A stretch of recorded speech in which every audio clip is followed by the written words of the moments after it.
Yo everyone, welcome back to TFBAGAS. So last video I create a level up and typography.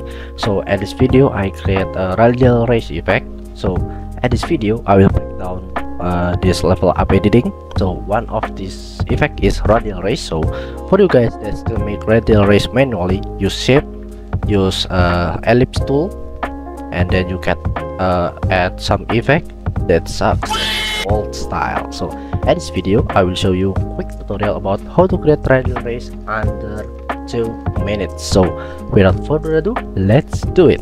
So first you need to create new shape layer, empty shape layer like this, that's it. And then go to effect and preset, go to preset, and then you need to download this PNG Raise 2020 plus. So you can download this preset in my description video. Just download it.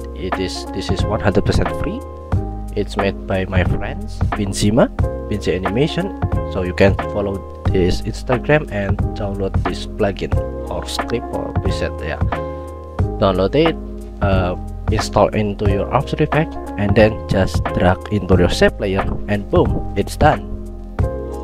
You can customize your amount, and then width, color, opacity, angle, wave like this, wavelength, pace like this, and then the dash like this.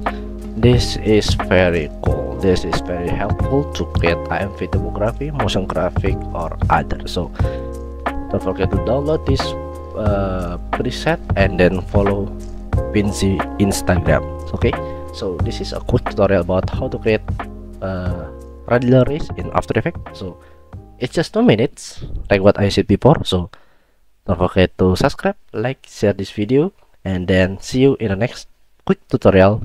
Goodbye.